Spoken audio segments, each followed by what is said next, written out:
that retail investors in a market like this might be making, are making, especially when it comes to equities and fixed income and maybe diversification within equities? Yeah, absolutely. Look, I think the telltale sign always of what a retail investor sometimes does wrong is take money out at the bottom, right?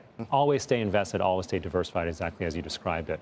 Now, we're clearly seeing movements in terms of a preference towards short-term type vehicles. Think of money markets. We have a bunch of vehicles that kind of deliver the short-term needs of some of the investors. Think of JAAA, which is a AAA CLO ETF that we have. We have a lot of kind of shorter-term, short-duration bonds like VNLAA. Is Vanilla, which is an ETF as well. So you're seeing investors go there to try to stay invested. That's probably a smart thing to do for now, but there's going to be continued volatility, and really the retail investor has to live through that volatility with a diversified portfolio. What should the investor who has some room to move, either between different asset classes or has some cash on the sidelines, what do you do now that we've had this rapid rate hike cycle, unprecedented? And everybody seems to agree that we're just about at the end of it, except on the margin. How do you take, if you've got a 10 or 20-year time horizon, say, how do you take advantage of this moment? Yeah, look, I think this is a really key question. It's what we spend a lot of our time doing with both our retail investors as well as our institutional investors and their clients. The reality is the next 10 or 15 years isn't going to be the same as the past 10 or 15 years. So money was free for the past 10 or 15 years. So if you were picking a good company or a bad company, it didn't really matter as an investor. Money was free. You keep going back to the well. You keep surviving. The next 10 or 15 years is going to be a whole ton different.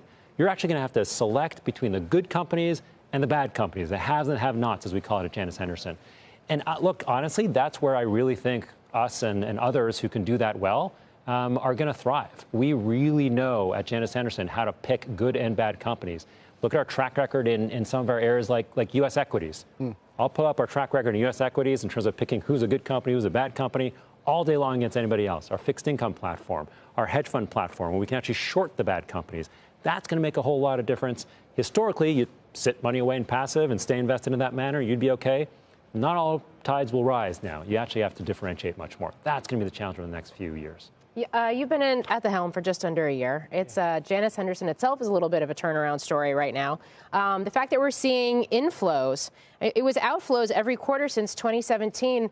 I guess just walk me through the dynamics and how they've shifted, how much of it is firm-specific and the products you're offering, and how much of it is a result of all this regional bank angst we've seen and all of the deposits coming out of that sector? Yeah, it's a great question. It's definitely not industry trends, I would say.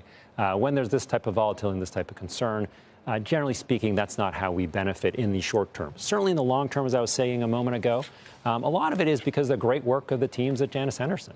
The teams who've been able to, for a very long time, deliver for our clients and our clients' clients great performance, as I was mentioning a second ago, and really the trust that investors put in us. And the good news is, candidly, we now have a story to tell clients. We now have a story to tell investors about what we do, and what we do is invest, again, in the haves and the have-nots.